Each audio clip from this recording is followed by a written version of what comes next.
కిడ్స్ని చూసుకుందాం. For example let's take from the age of 5 years kids నుంచి చూసుకుంటే కనుక be it a girl or a boy, వాళ్ళకి ఎటువంటి గేమ్స్లో మనం ఎక్కువ ఇన్వాల్వ్ చేయాలి so that they can become strong ఆ ఏజ్ నుంటే? బికాజ్ అప్పటి నుంచే వాళ్ళకి ఏమన్నా యాక్టివిటీస్లో ఇన్వాల్వ్ చేయడం కానీ లేకపోతే గేమ్స్లో ఇన్వాల్వ్ చేయడం కానీ, సో అవి ఎటువంటివి చేయాలి? అండ్ దాంతోపాటుగా వాళ్ళకి ఎటువంటి న్యూట్రిషియస్ ఫుడ్ మనం సజెస్ట్ చేస్తే they can become good from the age of 5? So thing ఏంటంటే ఫస్ట్ మనకి ఏం నచ్చిందో వాళ్ళతో అలా చేయించకూడదు. ఫస్ట్ మనం ఒక కిడ్ని అడగాలి. మన పిల్లలు ఉంటే మనం డిసైడ్ చేయకూడదు వాళ్ళు ఇది ఆడాలి అది ఆడాలి అని. మన ఇష్టాలు వాళ్ళ మీద పెట్టకూడదు. ఎందుకంటే ఏంటంటే వాళ్ళకు కూడా కొన్ని ఇష్టాలు ఉంటాయి కాబట్టి we need to talk to them whether they are interested or not first. మనం ఏది కూడా ఫోర్స్ఫుల్గా చేయించకూడదు. ఫిట్నెస్ కానివ్వండి, స్పోర్ట్స్ కానివ్వండి. ఫస్ట్ వాళ్ళకి అసలు ఇంట్రెస్ట్ ఉందా, అండ్ ఒకళ్ళు ఇంట్రెస్ట్ లేకపోతే ఇంట్రెస్ట్ తెప్పించేలాగా చేయండి. బేసిక్గా ఏమన్నా స్పోర్ట్స్ ఏమన్నా జరిగినా కూడా చుట్టుపక్కల ఏమైనా క్లబ్స్ ఉన్నా కూడా ఒకసారి తీసుకెళ్ళండి. అలా సండే అలా తీసుకెళ్ళి మరి చూసే కొద్దీ వాళ్ళకి ఇంట్రెస్ట్ రావచ్చు. కానీ యాజ్ ఏ మ్యాండేటరీ థింగ్గా పిల్లలకి నచ్చకపోయినా ఫోర్స్ చేయకూడదు. ఎందుకంటే వాళ్ళు ఒక రెసిస్టివ్ బిహేవియర్తో చేస్తూ ఉంటారు కాబట్టి వాళ్ళ మైండ్ ఎప్పుడైనా కూడా రిజెక్ట్ చేస్తూనే ఉంటుంది.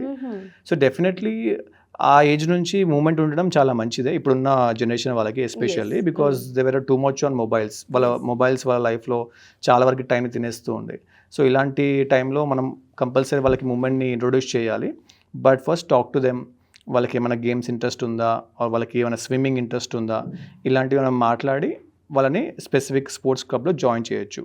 Okay. So what about the food?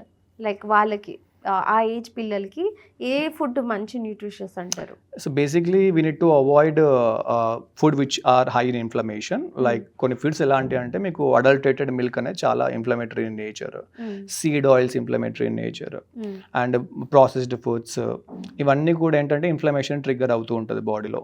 So as much as possible stick to whole foods.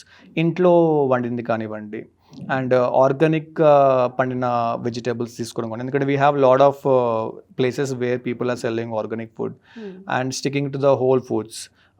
Processed as much as possible తగ్గించాలి. అండ్ స్విగ్గీ కానివ్వండి లేకపోతే జొమాటోలో ఫుడ్ ఆర్డర్ పెట్టుకునే ఆప్షన్ ఇవ్వకండి వాళ్ళకి, because they order whatever they want. So mostly home ఫుడ్కే మీరు stick చేయాలి వాళ్ళని. అండ్ ప్రోటీన్ కంపల్సరీ ఉండాలి వాళ్ళ డైట్లో. మన చూసుకుంటే ఇండియాలో చాలా వరకు ప్రోటీన్ డిఫిషియన్సీ ఉంటుంది డైట్లో. So at least 2 eggs per day compulsory ఉండాలి. ఇన్ జనరల్గా మనం ప్రోటీన్ మెజర్ చేయాలనుకుంటే వాళ్ళ బాడీ వెయిట్ ఈక్వాలెంట్ అన్ని గ్రామ్స్ ఆఫ్ ప్రోటీన్ వాళ్ళ డైట్లో ఉంచేలాగా చూడాలి. It can be from any source, like మనకి ఆర్గానిక్ మిల్క్ నుంచి తయారు చేసిన పన్నీర్ కానివ్వండి, 2 eggs కానివ్వండి, ఆర్ ఫిష్ కానివ్వండి, ల్యామ్, chicken, anything you can design it. But వాళ్ళ ఓవరాల్ డైట్లో ఒక వాళ్ళ బాడీ వెయిట్కి ఈక్వల్ అంత ప్రోటీన్ కంపల్సరీ ఇవ్వాలి. ఓకే. సో దట్ వాళ్ళు ఆ ఏజ్ నుంచే దే కెన్ బికమ్ హెల్దీ అన్నమాట. డెఫినెట్లీ ప్రోటీన్ ఒక్కటి ఏంటంటే it's building blocks of everything. మనం ఏమనుకుంటామంటే ప్రోటీన్ అంటే ఓన్లీ మజిల్స్ని పెంచడానికి అనుకుంటాము, కానీ మన lot of peptide derivative hormones కూడా ఉంటాయి మనకి, ఎస్పెషల్లీ గ్రోత్ హార్మోన్. పిల్లలలో గ్రోత్ రావాలి అంటే మనకి ఆఫ్టర్ మెనార్కి గ్రోత్ హార్మోన్ రిలీజ్ అవ్వాలి బాడీలో. And growth hormone is a peptide hormone, అంటే అది అమినో యాసిడ్ చైన్తో తయారయ్యేది. సో ప్రోటీన్ అనేది ప్రాపర్గా ఉన్నప్పుడు మాత్రమే, లైక్ అన్ని అమినో యాసిడ్స్ అవైలబుల్గా ఉండాలి, అప్పుడు మాత్రమే మీకు గ్రోత్ హార్మోన్ అనేది ప్రాపర్గా సీక్రెట్ అవ్వగలుగుతుంది బాడీలో. అండ్ కొంతమంది పేరెంట్స్ ఏం చేస్తూ ఉంటారంటే it is coming from the generations actually. So పిల్లలు ఏదన్నా వద్దు అని అన్నారంటే like suppose for example egg అనుకుందాం, మనం ఎగ్ పెడుతుంటే వాళ్ళు వద్దన్నారు అనుకోండి, సరే తీసేసి వాళ్ళకి నచ్చింది, సరే కనీసం ఏదో ఒకటి తింటున్నాడు కదా అని చెప్పి వాళ్ళే ఇచ్చేయడం జరుగుతూ ఉంటుంది. First they should stop it actually. Nurture చేయాలండి బేసిక్గా. ఫస్ట్ టెల్ దెమ్, అంటే ఒక ఫుడ్ని ఇప్పుడు బాయిల్డ్ ఎగ్ తినలేకపోతే దానికి డిఫరెంట్ ఫామ్లో ఇవ్వండి.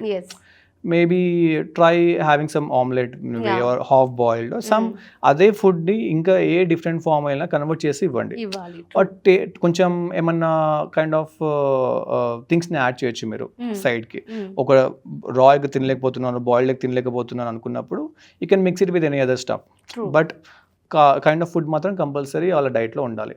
Change the form of the food, but make sure that you are nurturing your kids. Or explain them, కొంచెం థియరిటికల్ ఎక్స్ప్లెయిన్ చేయండి, ఎందుకు తినాలి, తింటే like how healthy will be, కొంచెం ఎక్స్ప్లెనేషన్ అనేది కూడా ఇవ్వాలి వాళ్ళకి. అవేర్నెస్ అనేది ఆ ఏజ్ నుంచి స్టార్ట్ చేస్తేనే they will understand. And it's very important for them. And అలాగే ఇప్పుడు మనం ఇందాక ప్రీవియస్ ఎపిసోడ్స్లో మాట్లాడుకున్నట్లు, సో జిమ్ అనేది we can start it of from 17 to 18 అని అన్నారు కదా. సో అంటే ప్రాపర్ హోల్ ఫ్లెజ్గా జిమ్కి వెళ్ళడం, అంతకంటే ముందు నుంచి మూమెంట్ స్టార్ట్ చేయొచ్చు, but that not necessary to be in a gym. Okay. మీరు ఏదైనా క్లబ్కి వెళ్ళి కూడా, స్పోర్ట్స్ క్లబ్లోకి వెళ్ళి కూడా అక్కడ ఫంక్షనల్ ట్రైనింగ్ చేయొచ్చు. సో ఇప్పుడు లైక్ జిమ్కి వెళ్తే ఒకవేళ ఎంత ఫ్రీక్వెంట్గా, like is it recommended to go and do gym daily or alternate days కానీ ఎలా అంటారు? It's basically again that depends upon the persons personal preference, but usually weekly once అయినా కంపల్సరీ రెస్ట్ ఇవ్వాలి బాడీకి. It shouldn't be every day. Like in general I'm telling you, weekly ఎవరైనా సరే, advanced అయినా, beginner అయినా, ఇంటర్మీడియట్ అయినా, compulsory 1 day మాత్రం rest ఉంటుంది. అండ్ ఇప్పుడు ఓల్డ్ అడల్ట్స్ అనుకోండి, సో వాళ్ళు 3 days ఆఫ్ వెయిట్ ట్రైనింగ్ ఉంచుకొని 2 days ఆఫ్ ఫంక్షనల్ ట్రైనింగ్ అయినా, మొబిలిటీ అయినా, యాక్టివ్ రికవరీ సెషన్స్ తీసుకొని 2 days రెస్ట్ తీసుకోవాలి కంపల్సరీ. ఎందుకంటే అగైన్ వాళ్ళ దాంట్లో what we say that recovery అనేది అంత ఫాస్ట్ ఉండదు. Metabolically they go down slowly, they need more time to get recovery. So older adults ఒక 4 days ఆఫ్ వీక్ చేయొచ్చు, యంగర్ అడల్ట్స్ అయితే మీకు 5 days, 6 days. And in general everyone should take 1 day of week, like 1 day of rest. Okay. So 1 day rest in a week any day is recommended. Yeah. Okay, thank you.